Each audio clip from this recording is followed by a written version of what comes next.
है data analytics in health care, information system and technology. Basically आज हम लोग डेटा एनालिटिक्स पे बात करेंगे। हेल्थ केयर में क्या इसका रोल है, कैसे वर्किंग है और क्या क्या इसके पैरामीटर्स हैं, उनके विषय में हम लोग जानेंगे।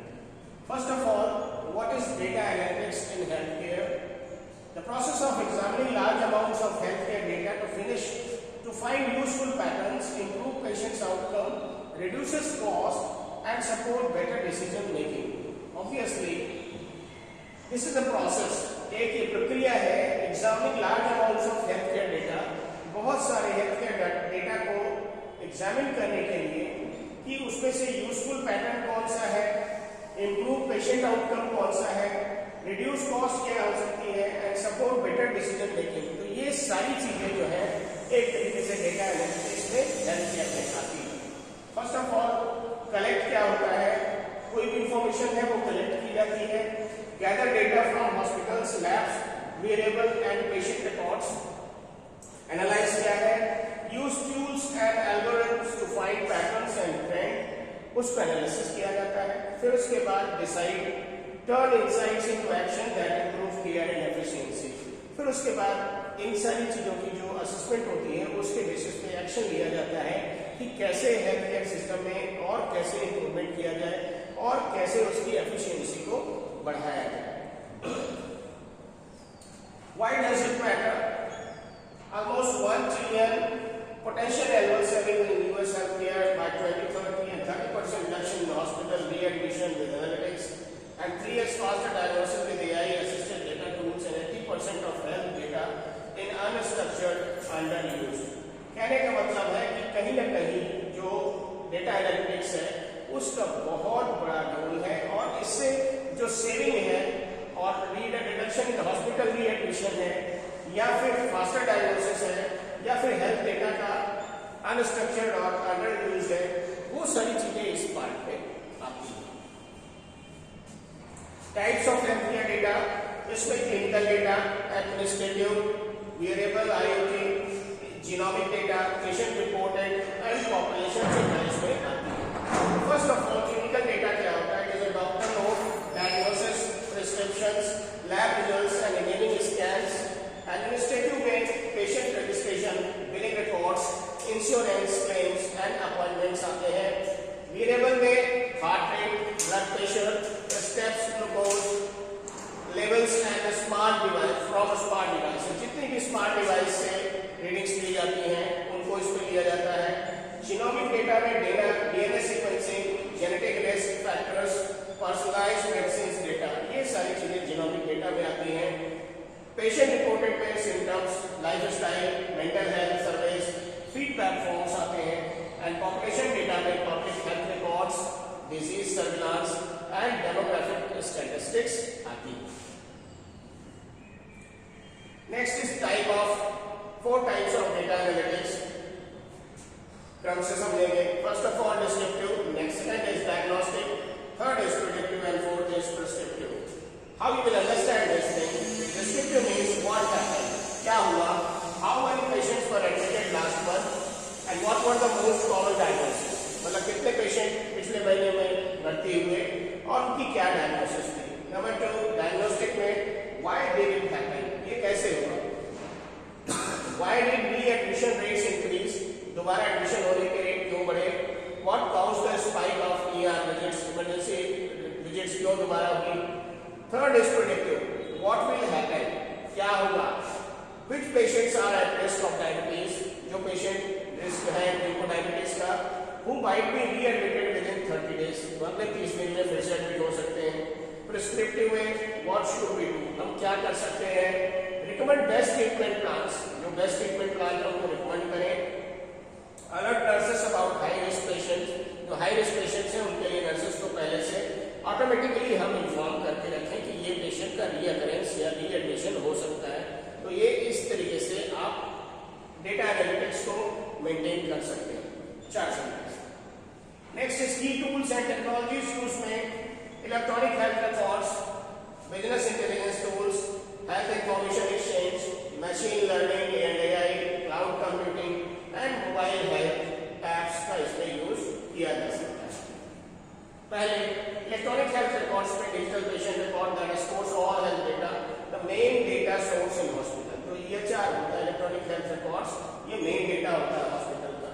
फिर बिजनेस इंटेलिजेंस टूल्स में dashboard like power BI and Tableau visualise trends for hospital administration, health information exchange platform that allow different hospitals and clinics to safety share patient data, machine learning का आज के समय में algorithm और learn कैसे करना है डिजीज के विषय में, उसके विषय में, या कोई रिस्क है उसको फ्लैग कैसे करना है, या पर्सनलाइज ट्रीटमेंट, ये सारी चीजें मशीन लर्निंग और एआई के थ्रू आपको पता चलेगी।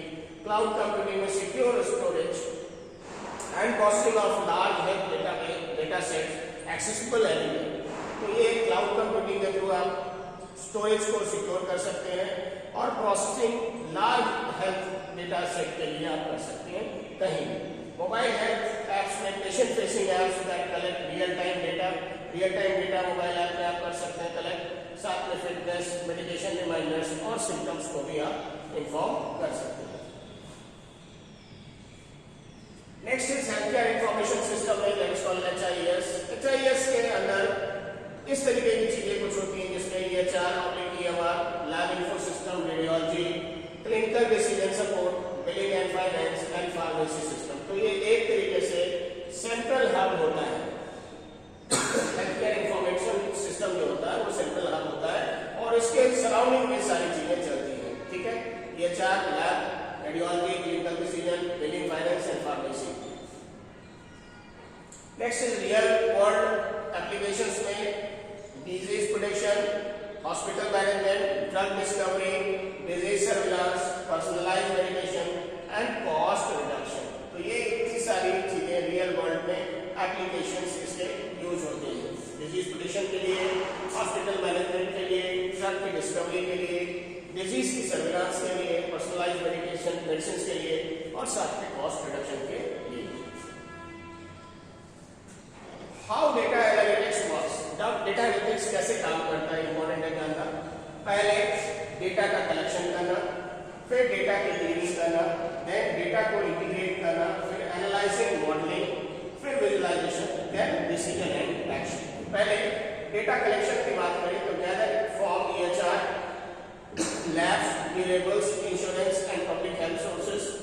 डेटा क्लीनिंग में रिमूव डुप्लीकेट्स, जो भी डुप्लीकेट डेटा हो उसको, फिक्स एरर्स, जो भी एरर्स हो उनको फिक्स करें, and standardise format for accuracy, और फॉर्मेट्स को स्टैंडर्डाइज करें ताकि एक्यूरेसी मेंटेन हो सके। फिर डेटा इंटीग्रेशन में combine data from different systems into one unified accessible storage, सारी जगहों से किसी एक जगह पे डेटा को इंटीग्रेट करें।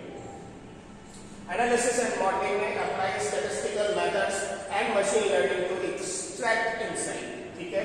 तो स्टैटिस्टिकल मेथड्स को यूज करें मशीन में और इसके साथ साथ मशीन लर्निंग का भी यूज करें ताकि यूज इनसाइट को सही से आप यूटिलाइज कर सकें। फिर visualisation, present findings as a chart and dashboards for clinicians and managers. उन फाइंडिंग्स को आप डैशबोर्ड के रूप में या फिर एक तरीके से चार्ट्स के फॉर्म में मेंशन कर सकते हैं। Next is last is decision and action. Clinical staff administrators act on insight to improve care. तो इसमें जो क्लिनिकल स्टाफ और एडमिनिस्ट्रेटर्स होते हैं इस चीज पे, इन चीजों के असेसमेंट के बेसिस पे उसको कैसे इंप्रूवमेंट करना है उस पर डिसीजन ले सकते हैं। Next is benefits of health care data analytics. क्या बेनिफिट्स हो सकते हैं पेशेंट के लिए? पहले बात करें तो earlier and more accurate diagnosis, पहले की और अभी की डायग्नोसिस हम मोर एक्यूरेट बना सकते हैं। पर्सनलाइज्ड ट्रीटमेंट प्लान्स बना सकते हैं। फीवर मेडिकल एरर्स जो पहले होती थी वो कम हो सकती है। Faster access to test result, जो आप टेस्ट रिजल्ट्स पाते हैं वो जल्दी से पा सकते हैं। बेटर क्रॉनिक डिजीज मैनेजमेंट, और जितनी भी पुरानी या क्रॉनिक डिजीज हैं उनका मैनेजमेंट भी हम काफी बेहतर तरीके से कर सकते हैं। इसके साथ साथ इम्प्रूव्ड पेशेंट एक्सपीरियंस। जब टेक्नोलॉजी साथ में होती है तो बहुत सारी चीजों में आपको फिजिकल जो है मूवमेंट या फिजिकल एक्सेस नहीं करना पड़ता है, टेक्नोलॉजी के सहारे ही आपको बहुत सारे काम हो जाते हैं। For hospital and system reduce operational cost. Obviously अगर टेक्नोलॉजी है, सिस्टम के साथ आप काम कर रहे हैं तो ऑपरेशन कॉस्ट घट जाएगी। And better resource and bed management, आपके पास बेटर रिसोर्स है और बेड का भी प्रॉपर आप मैनेजमेंट कर सकते हैं हर बेड का। लोअर रीएडमिशन घट सकते हैं, इससे रेगुलेटरी कंप्लायंस एंड रिपोर्टिंग उसको मेंटेन कर सकते हैं। एविडेंस बेस्ड पॉलिसी डिसीजन, जो भी एविडेंस आपके पास आते हैं उसकी आपके पास पूरी डेटा असेसमेंट है, उसका एनालिसिस की जा सकती है और उसके हिसाब से पॉलिसी बनाई जा सकती है।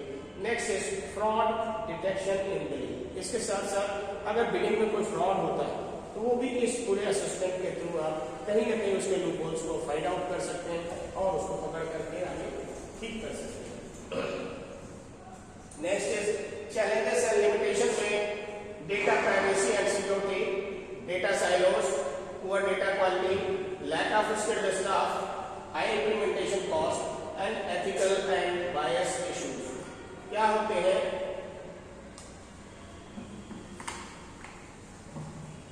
Data privacy, obviously patient data is highly sensitive, breaches can violate HIPAA and DPDP laws and erode trust। Obviously patient के जो डेटा होते हैं बहुत सेंसिटिव होते हैं, उनकी प्राइवेसी मेंटेन रखनी चाहिए। अगर कोई ब्रीच होता है, वायलेट होता है तो वहाँ पे HIPAA या इस तरीके से लॉ जो है अप्लाई होते हैं। Data silos, many hospitals use different systems that don't talk to each other making integration difficult. बहुत सारे ऐसे डेटा होते हैं जो जिसमें जो डिफरेंट सिस्टम बनते हैं वो एक दूसरे से कोऑर्डिनेट प्रॉपर नहीं करते हैं, जिसकी वजह से इंटीग्रेशन डिफिकल्ट होता है। Poor data quality, incomplete, inconsistent and outdated reports lead to unreliable analysis and wrong decision। तो अगर कोई डेटा ऐसा है जो पूरा नहीं है या इनकंसिस्टेंट है, जिसमें कंसिस्टेंसी नहीं है, पैटर्न उसका इरेगुलर है, साथ में आउटडेटेड रिकॉर्ड्स, बहुत पुराने या कोई ऐसे रिकॉर्ड्स जिसका कोई रेलेवेंसी नहीं है, तो ये सारी चीजें जो होती है उस एनालिसिस करने में एक तरीके से रॉन्ग डिसीजन लिया जा सकता है उस बेसिस पे। तो इसलिए इन चीजों का भी रिस्क और लिमिटेशंस होता है।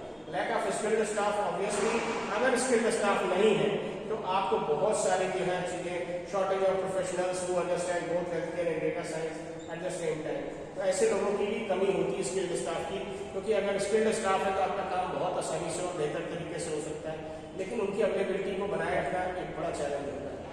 हाई इम्प्लीमेंटेशन कॉस्ट में setting up analytics infrastructure requires significant investment in software, hardware and training. तो जो इन चीजों को मेंटेन करने के लिए आपको कॉस्ट काफी लगाना होता है, तो एनालिटिक इंफ्रास्ट्रक्चर के लिए सिग्निफिकेंट इन्वेस्टमेंट करना पड़ता है सॉफ्टवेयर में, हार्डवेयर में और ट्रेनिंग के लिए।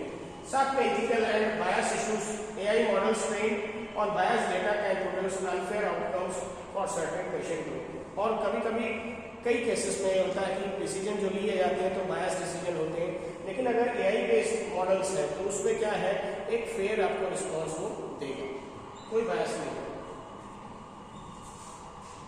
नेक्स्ट इज फ्यूचर ट्रेंड्स की बात करें तो AI and deep learning, precision medicine, federated learning, real time monitoring and blockchain for health data, ये सब नई टेक्निक्स हैं जो आपको यूज करनी होगी। एआई एंड डीप लर्निंग में AI will read x-rays, pathology slides and ECGs as accurately as a specialist, available 24/7, 24 घंटे 7 दिन ये आपको इससे सुविधा मिल सकती है। प्रिसाइजन मेडिसिन पे treatment tailor to each patient genes, lifestyle and environment for far better outcomes, इन चीजों का भी ध्यान उसमें प्रिसाइजन मेडिसिन के थ्रू किया जा सकता है। फेडरेटेड लर्निंग में hospital share knowledge not raw data, so AI improves while privacy is preserved. तो हॉस्पिटल जो है नॉलेज को शेयर करते हैं लेकिन रॉ डेटा को नहीं शेयर करते हैं, सो एआई इंप्रूव्स। ये सारी चीजें एआई इंप्रूव कर सकता है जब प्राइवेसी को प्रिजर्व करना। रियल टाइम मॉनिटरिंग में continuous data for variables while enable instant alerts and proactive interventions. Next is blockchain for health data, patient control their own records, patient अपने जो डेटा है उसको खुद कंट्रोल कर सकता है अपने रिकॉर्ड्स को। डेटा शेयर या सिक्योरली और साथ में ट्रांसपेरेंटली अक्रॉस प्रोवाइडर्स, जितने भी प्रोवाइडर्स होते हैं या उनको जो शिफ्ट दिया जाता है डेटा, उसको भी वो जो हेल्थ जो पेशेंट होता है वो प्रॉपर्ली कंट्रोल कर सकता है। एंड लास्ट इज की टेकअवेज में data analytics turns raw health care data into life saving insights. तो जो डेटा एनालिटिक्स होता है raw health care data into life saving, raw data होता है लेकिन ये लाइफ सेविंग के रूप में काम आ सकता है। 4 types, descriptive, diagnostic, predictive and prescriptive, ये 4 तरीके के EHR, AI tools and health foundation, ये EHR, AI टूल्स और हेल्थ इंफॉर्मेशन सिस्टम जिसको HIS कहते हैं, ये फाउंडेशन है इसकी। Key benefits, better patients outcome, lower cost and smarter decision. अगर हम इनका यूज करते हैं एनालिटिक्स का, तो बेटर पेशेंट आउटकम मिलेगा, कॉस्ट घटेगी और स्मार्टर डिसीजन आप ले सकते हैं। Privacy, data quality and ethics remain the biggest challenges to solve. Privacy को बनाए रखना, डेटा की क्वालिटी को बनाए रखना और एथिक्स को भी मेंटेन रखना, ये बिगेस्ट चैलेंज होता है। इसके माध्यम से हम चीजों को सॉल्व कर सकते हैं। So data is the new stethoscope. Data is the new stethoscope, listen to it and patients will be healthy. आप इसको सुनेंगे तो ऑब्वियसली आप पेशेंट को हेल्दियर बनाएंगे, इसमें कोई दुराय नहीं है, क्योंकि कोई चीज़ बायस नहीं है, कोई चीज़ ऐसा नहीं है जिसके एनालिसिस करने में कोई इश्यूज हो, और आपके पास उन चीज़ों का जो डेटा होता है वो बेस्ट वे में अवेलेबल होता है और उसको आप अनबायस्ड वे में पूरा प्रॉपर असेसमेंट करके आप कोई डिसीजन ले सकते हैं और उसके बेसिस पे चीज़ों को इम्प्रोवाइज कर सकते हैं। पेशेंट की handling, care, management, treatment, documentation या कोई नई पॉलिसीज, इन सारी चीज़ों को आप बहुत अच्छे तरीके से बना करके और फॉलो कर सकते हैं और जिससे आपको बेस्ट आउटकम मिले। ठीक है, थैंक यू सो मच।